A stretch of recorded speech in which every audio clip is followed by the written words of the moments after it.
할렐루야. 3월 27일 금요일입니다. 오늘도 우리의 모든 것 되시는 주님만 바라보며 주님 말씀의 은혜의 자리로 나아가기 원합니다. 함께 찬송합니다. 찬송가 96장입니다.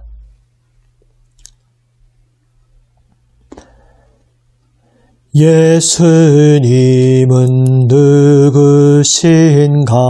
우는 자의 위로와 없는 자의 풍성이며 전한 자의 높음과 잡힌 자의 노임되고 우리 기쁨 되시네. 예수님은 누구신가? 약한 자의 강함과 눈먼 자의 빛이시며 병든 자의 고침과 죽은 자의 부활되고 우리 생명 되시네. 예수님은 누구신가? 주한 자의 정함과 죽을 자의 생명이며 죄인들의 중보와 멸망자의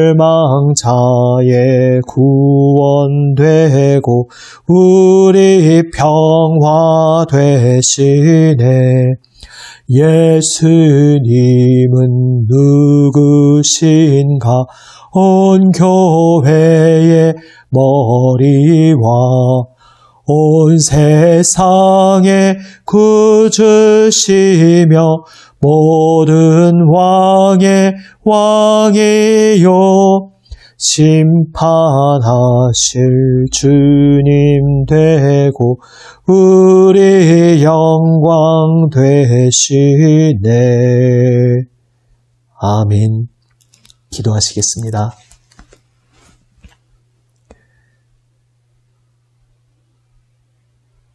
아버지 하나님, 거룩하신 주님의 임재 안에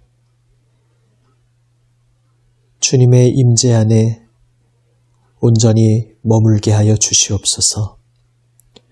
겸손히 머리 숙여 주님 앞에 온 마음으로 엎드리게 하여 주시옵소서. 주님 말씀을 저희의 온 마음을 활짝 열고 받게 하여 주시옵소서. 주여, 말씀하여 주시옵소서. 우리 구주 예수 그리스도의 이름으로 기도드립니다. 아멘. 하나님 말씀 마가복음 12장 35절에서 44절 말씀입니다. 신약 성경 77면 마가복음 12장 35절에서 44절 말씀입니다. 말씀을 읽습니다. 예수께서 성전에서 가르치실세 대답하여 이르시되 어찌하여 서기관들이 그리스도를 다윗의 자손이라 하느냐? 다윗이 성령에 감동되어 친히 말하되 주께서 내 주께 이르시되 내가 내 원수를 내 발 아래에 둘 때까지 내 우편에 앉았으라 하셨도다 하였느니라. 다윗이 그리스도를 주라 하였은즉 어찌 그의 자손이 되겠느냐 하시니 많은 사람들이 즐겁게 듣더라. 예수께서 가르치실 때에 이르시되 긴 옷을 입고 다니는 것과 시장에서 문안받는 것과 회당의 높은 자리와 잔치의 윗자리를 원하는 서기관들을 삼가라. 그들은 과부의 가산을 삼키며 외식으로 길게 기도하는 자니 그 받는 판결이 더욱 중하리라 하시니라. 예수께서 헌금함을 대하여 앉으사 무리가 어떻게 헌금함에 돈 넣는가를 보실세 여러 부자는 많이 넣는데 한 가난한 과부는 와서 2렙돈 곧 한 고드란트를 넣는지라. 예수께서 제자들을 불러다가 이르시되 내가 진실로 너희에게 이르노니 이 가난한 과부는 헌금함에 넣는 모든 사람보다 많이 넣었도다. 그들은 다 그 풍족한 중에서 넣었거니와 이 과부는 그 가난한 중에서 자기의 모든 소유 곧 생활비 전부를 넣었느니라 하시니라. 아멘.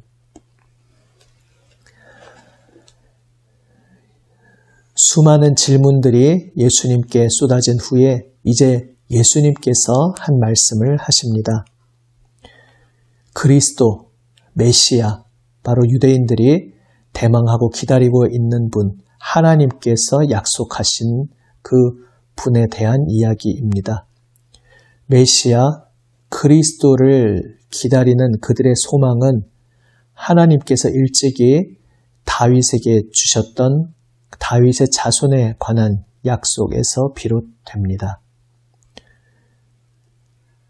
다윗에게 약속하시기를 이제 이스라엘의 왕위가 다윗의 가문을 떠나지 않고 영원히 다윗 가문에 머물게 될 것이라 말씀하셨습니다. 그런데 이스라엘 족속의 불순종으로 말미암아 결국 나라가 망했습니다. 왕위도 당연히 폐하여졌습니다. 그러면 다윗에게 주셨던 약속이 다 허망한 것으로 사라졌다는 것이겠습니까? 그러나 그 이스라엘의 멸망 속에서 하나님께서 약속하셨습니다. 다윗의 자손을 내가 보내어 줄 것이다. 그래서 처음에 그들이 생각했던 것을 훨씬 뛰어넘는 모습으로 하나님의 약속이 이루어질 것을 하나님께서 말씀하신 것입니다. 다윗의 자손으로 한 존재가 와서 이제 그가 하나님의 백성들을 불러 모으고 그 나라를 회복시키고 하나님의 그 뜻을 따라 통치하고 다스릴 것이다 말씀하셨습니다.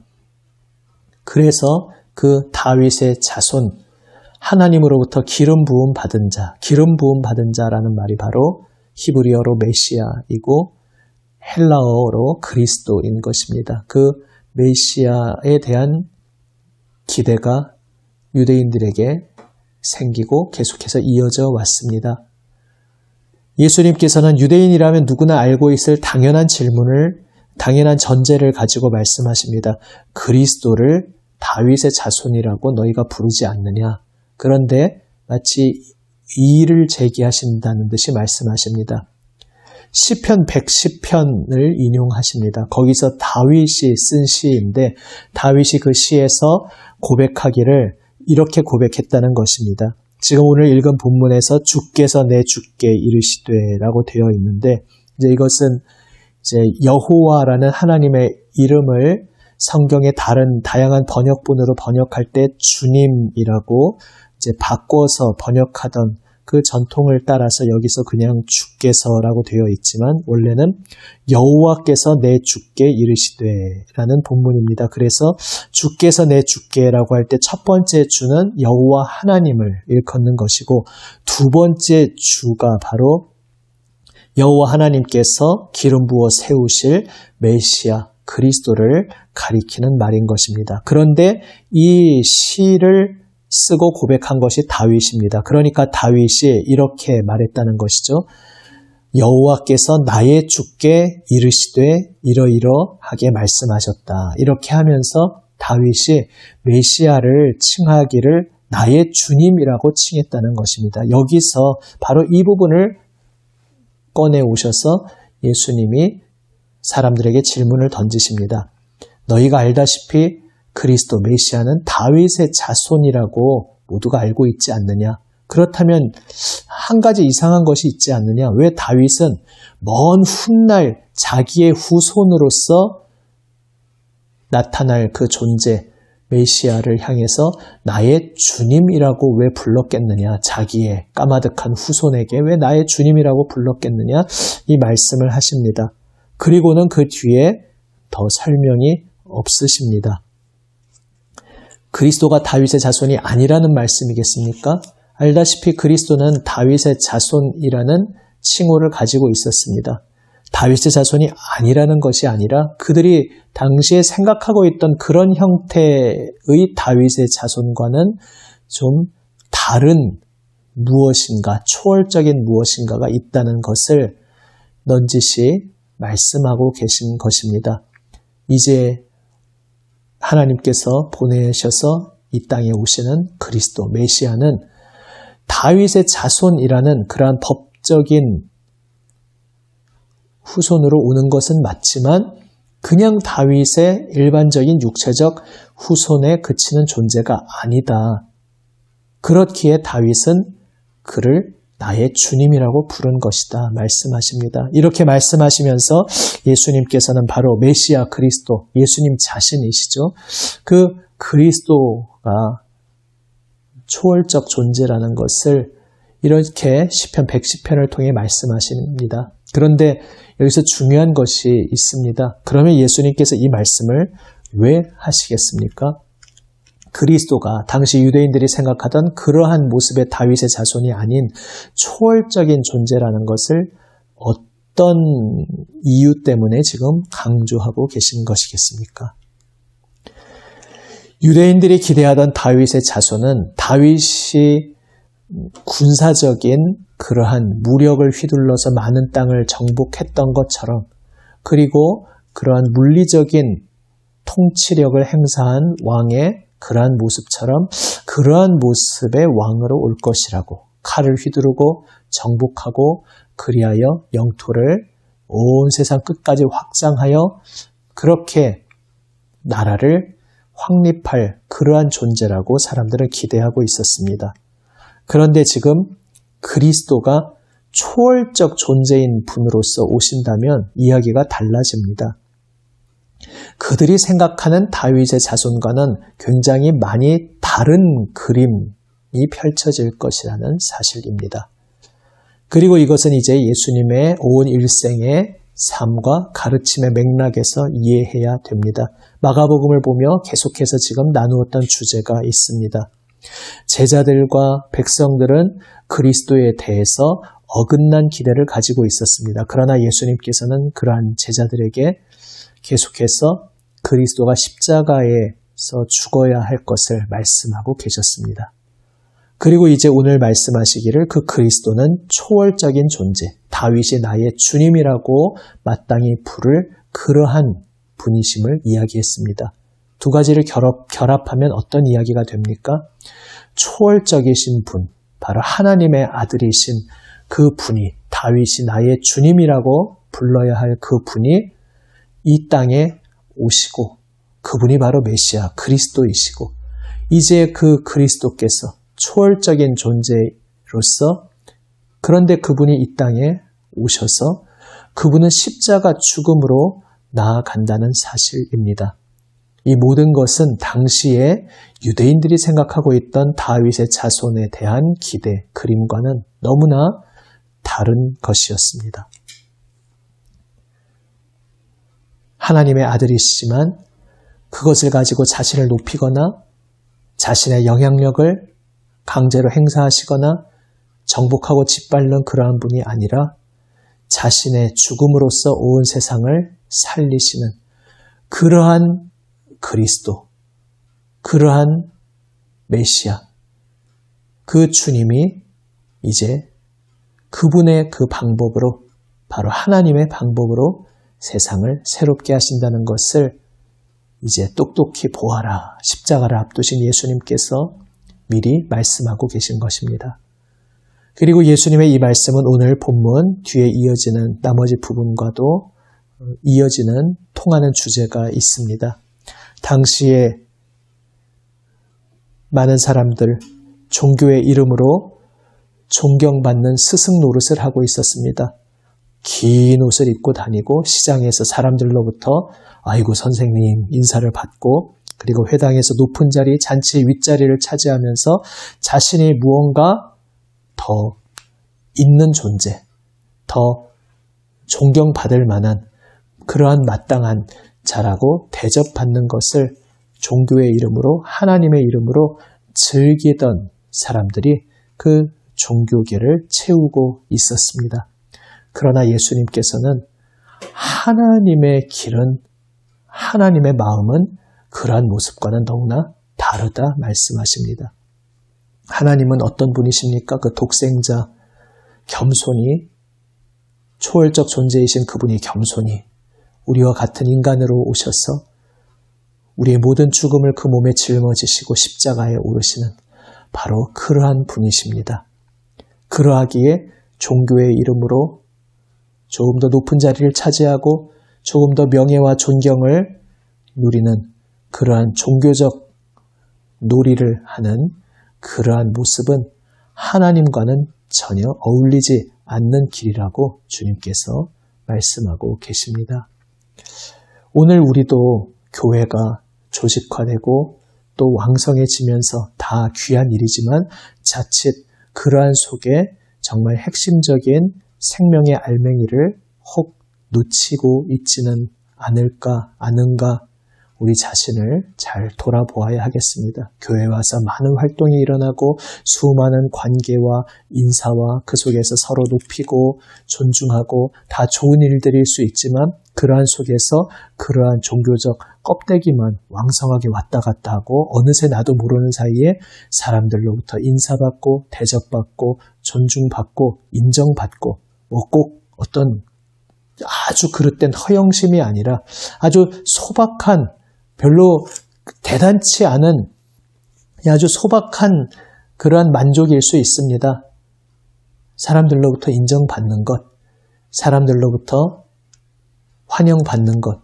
그런데 그 속에서 왜 우리가 애초에 예수님을 믿게 되었고 우리가 왜 예수님의 이름을 부르며 무엇 때문에 예수님을 따르고 있는지, 왜 우리는 예수님의 이름으로 함께 모이고 있는지 교회에서 그 본질적 내용이 실종되어 버릴 수 있습니다. 많은 사교적 관계, 수많은 왕성한 활동들, 비록 그것이 무슨 어떤 나쁜 것이 아니라 참 좋고 생산적인 것으로 이루어지고 있을지 모르지만 그 속에서 우리는 십자가에 겸손히 오르신 그 예수님의 정신, 예수님의 마음은 어느새 잃어버리고 놓치고 있을 수 있습니다.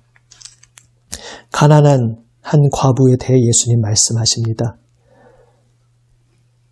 자신의 전 재산을 다 털어서 지금 다 헌금하라 이런 말씀을 하시는 것이 물론 아닙니다. 지금 그 여인이 기왕에 헌금했는데 정말 가치로 보자면, 돈의 가치로 보자면 보잘것없는 그러한 동전이었으나 그 과부의 입장에서 보면 지금 자기가 가지고 있는 생활비 전부를 털어넣은 것입니다. 예수님께서 말씀하고자 하시는 것은 그 여인이 어떤 마음으로 어떠한 진정성 있는 진심으로 이 일을 행했는가 여기에 주목하여 보라는 말씀인 것입니다. 바로 이 마음이 하나님께서 받으시는 마음이라 말씀하고 있는 것입니다. 겉으로 볼 때 우리는 그 앞선 그 여인 앞을 지나갔던 수많은 부자들, 그들의 엄청난 금액의 헌금에 집중할 수 있습니다. 우리 이 세상에서의 눈은 거기에 시선을 빼앗길 수 있습니다. 그러나 하나님의 시선은 그쪽을 향한 것이 아니라 금액이 큰 것에 잘못되었다거나 유감이 있다는 것이 아니라 지금 많은 금액을 헌금하고 있지만 그들의 관심, 그들의 마음이 엉뚱한 곳에 가 있음을, 그 헌금하는 목적과 그 모든 것들이 하나님과 연결된 것이 아니라 엉뚱한 것으로 되어 있음을 예수님께서 꿰뚫어 보시면서 말씀하고 계신 것입니다. 사람으로 볼 때는 엄청난 액수의 헌금을 한 것 어마어마해 보이고 대단해 보이지만 하나님께서 보시는 것은 이 한 가난한 여인처럼 얼마나 진정성 있는 자신의 진심으로 지금 하나님 앞에 엎드렸는가, 이것을 우리 주님께서 보신다는 말씀입니다. 그래서 예수님을 따른다고 하면서 거기에서 내가 인정받고 내가 무언가 이루는, 나의 어떤 무언가를 이루는, 나의 영향력을 행사하는, 여기에 우리의 마음이 빠지지 않도록 주의하라 말씀하십니다. 하나님의 아들께서 우리와 같은 인간으로 오시고 십자가에 오르신 그 주님의 마음이 무엇인지, 그리고 그렇게 정말 말도 안 되는, 상상도 할 수 없는 그 방법으로 온 세상을 구원하시고 진리로 새롭게 하시는 그 역설적인 십자가의 길이 무엇인지, 하나님의 마음이 어떠한 것인지 깊이 잘 생각해보라 우리에게 말씀하고 계신 것입니다. 오늘 우리는 무슨 어마어마한 억만장자의 어떤 금액을, 재물을 갖고 있지 않을 수 있습니다. 하지만 비교할 수 없는 작은 재물이라 할지라도 그것에 우리의 마음이 빼앗긴다면 그것은 역시 비극입니다. 어마어마한 정치적 권력을 우리가 갖고 있지 않을 수 있습니다. 하지만 나의 자리에서 무언가 내가 나름대로 영향력을 누군가에게 행사하면서 휘두르고 있다면 그것은 역시 비극이라 할 수 있습니다. 그러한 모습들은 다 하나님의 마음과는 거리가 먼 것이다. 주님께서 말씀하고 계십니다. 우리를 위해 이 땅에 오신 그리스도, 우리 주님 예수님의 마음, 그 십자가의 마음을 오늘 다시 한번 생각하며, 내가 지금 분주하고 바쁘게 달려가고 또 교회에서 신앙의 이름으로 이러저러한 여정을, 발자취를 남기며 걸어왔는데 나는 무엇을 붙잡고 있었는가? 내 영혼은 진정 어디에 뿌리를 내리고 어디에 닻을 내리고 있었는가? 우리 자신을 돌아보며 주님의 마음을 진정으로 다시금 따르는 우리 모두가 되시기를 우리 주님의 이름으로 축원합니다. 아멘. 기도하시겠습니다. 아버지 하나님, 주 예수님의 마음을 배우게 하여 주시옵소서. 초월자이신 하나님의 아들로서 겸손히 이 땅에 오셔서 십자가에 오르신 우리 주 예수님의 마음을, 그리스도의 십자가의 마음을 배우게 하여 주시옵소서. 가난한 한 여인이 그러하였듯이 우리의 온 마음과 생명을 바쳐 주님을 사랑하며 주님을 따르게 하여 주시옵소서. 내가 지금 거창하게 분주하게 많은 일을 하고 있을지 모르지만 내가 정말 무엇을 붙잡고 있는지 돌아보게 하여 주시옵소서.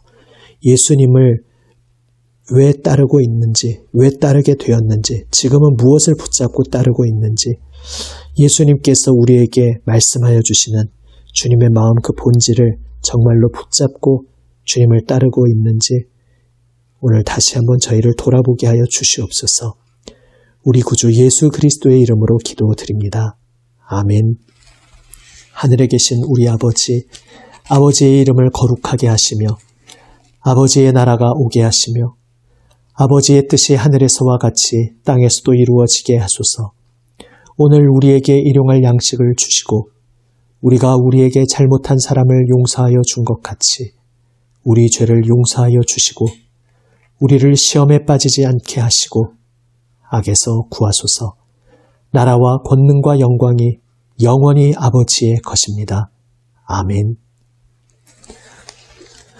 오늘도 우리에게 주시는 말씀 붙잡고 응답하며 기도하며 나아갑니다. 또 우리 가지고 온 기도의 제목, 또 계속해서 함께 중보하고 있는 제목, 이 세 개를 위해서, 고통받고 있는 우리의 이웃들, 또 헌신하는 우리의 사랑하는 이들을 위해서 계속해서 함께 기도합니다. 또 우리 각자의 삶의 자리에서 작은 것이라 할지라도, 이 한 여인의 두 렙돈처럼 작은 것이라 할지라도 나의 마음을 바쳐서 어제 본문 말씀 하나님을 사랑하고 또 내 이웃을 내 몸과 같이 사랑하는 그 주님의 마음, 그 본질적인 삶을 오늘 나의 삶의 자리에서 어떻게 찾을 수 있을까? 어떻게 따를 수 있을까?